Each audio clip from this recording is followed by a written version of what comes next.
बच्चों में heart attack ये कैसे हो सकता है? अगर आप भी यही सोच रहे हैं तो इस वीडियो को एंड तक जरूर देखें, क्योंकि जो फैक्ट्स मैं आपके सामने शेयर करने वाला हूँ वो आपके नजरिए को बदल देगा।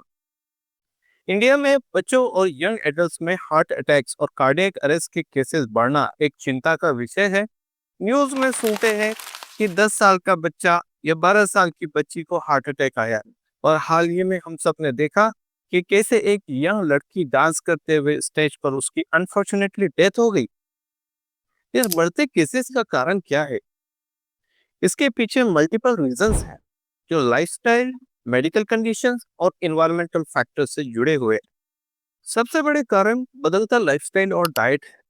आज के बच्चे जंक फूड और प्रोसेस्ड फूड ज्यादा कंज्यूम कर रहे हैं, जो high cholesterol, high blood pressure, obesity और डायबिटीज का रिस्क बढ़ाता है। फिजिकल एक्टिविटी काफी कम हो गई है। ज्यादा टाइम मोबाइल या टीवी स्क्रीन के सामने स्पेंड होता है, जिससे हार्ट हेल्थ वीक होती है। नंबर 2 कारण होता है मेंटल स्ट्रेस और एग्जाम का प्रेशर। बच्चों पर पढ़ाई का प्रेशर, कंपटीशन का स्ट्रेस और सोशल एंजाइटी बढ़ गई है। ये सब मिलकर स्ट्रेस हार्मोन जैसे कॉर्टिसोल और एड्रेनलिन हार्मोन को इंक्रीज करते हैं, जो लॉन्ग टर्म हार्ट प्रॉब्लम्स का रिस्क बढ़ाते हैं। और नंबर 3, कोविड-19 का इफेक्ट। रिसर्च दिखाती है कि कोविड-19 के बाद से हार्ट रिलेटेड प्रॉब्लम्स बढ़ गए हैं। वायरस इंफेक्शन की वजह से ब्लड क्लॉटिंग और मायोकार्डाइटिस यानी हार्ट का इन्फ्लेमेशन, इसका रिस्क बढ़ गया है, जो यंग लोगों को भी अफेक्ट कर रहा है। इसी तरह कुछ केसेस में जेनेटिक और मेडिकल कंडीशन भी इसका कारण हो सकते हैं। कंजेनाइटल हार्ट डिजीज यानी जन्म से ही कुछ हार्ट के डिफेक्ट्स होते हैं या बीमारी होती है, जैसे हाइपरट्रोफिक कार्डियोमायोपैथी, एवर्टिक स्टेनोसिस और लॉन्ग क्यूटी सिंड्रोम वाले बच्चों में सडन कार्डियक अरेस्ट का रिस्क होता है, और ये कंडीशन से प्रॉपर चेकअप करवाने पर ही पता चल सकती है। नंबर 5 होता है कि ओवर एक्सर्शन और जिम सप्लीमेंट्स। एक्सट्रीम स्पोर्ट्स या जिम वर्कआउट्स बिना प्रॉपर हार्ट चेकअप के करने से हार्ट डिजीज का रिस्क बढ़ जाता है। प्रोटीन सप्लीमेंट्स और स्टेरॉइड्स का ओवरडोज भी ब्लड प्रेशर और हार्ट स्ट्रेन बढ़ाता है। नंबर 6 में कारण होता है हाई ब्लड प्रेशर और डायबिटीज। पहले ये प्रॉब्लम सिर्फ एडल्ट तक सीमित थी, पर अब बच्चों में भी हाइपरटेंशन और टाइप 2 डायबिटीज रैपिडली बढ़ रहा है, जो हार्ट डिजीज का मेजर कॉज है। और number 7, air pollution impact. Polluted air से ऑक्सीडेटिव स्ट्रेस बढ़ता है, जो ब्लड वेसल्स को डैमेज करता है और हार्ट डिजीज का रिस्क बढ़ा देता है। बढ़ते हुए हार्ट प्रॉब्लम से अपने आप को और अपने बच्चों को बचाने के लिए हमें क्या करना चाहिए? इसके लिए हमें कुछ बातों पर ध्यान रखना चाहिए, जिसमें नंबर 1 है हेल्दी डाइट। प्रोसेस और जंक फूड अवॉइड करें। ज्यादा सॉल्ट, शुगर, केचप्स, ऑयली खानों से बचें। सॉफ्ट ड्रिंक्स और मैदे से बनी चीजें तो बिल्कुल ना दें, और घर का बना खाना, बैलेंस फूड खिलाएं।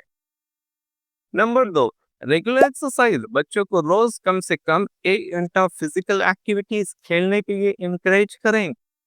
Number 3, stress management.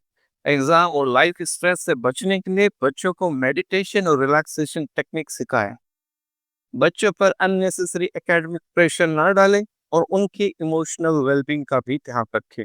Number 4 point, ये भी बड़ा इंपॉर्टेंट है, अच्छी और वक्त पर नींद लेना। नींद की कमी और इरेगुलर स्लीप पैटर्न का डायरेक्ट कनेक्शन बढ़ते स्ट्रेस और पुअर हार्ट हेल्थ से होता है। अच्छे स्लीप हाइजीन मेंटेन करना जरूरी है। Number 5, regular health checkups. अगर हार्ट डिजीज की फैमिली हिस्ट्री है या बच्चों में कोई सिम्टम्स दिखते हैं जैसे, तो रेगुलर हार्ट स्क्रीनिंग जरूरी है। स्पेशली स्पोर्ट्स और जिम ज्वाइन करने से पहले स्पेशलिस्ट डॉक्टर से चेकअप करवाएं। और लास्ट में पेरेंट्स और टीचर को सीपीआर ट्रेनिंग लेनी चाहिए, ताकि इमरजेंसी में वो लाइफ सेविंग प्रोसीजर कर सके। हार्ट हेल्थ पर ध्यान देना पेरेंट्स और डॉक्टर दोनों की रिस्पॉन्सिबिलिटी है।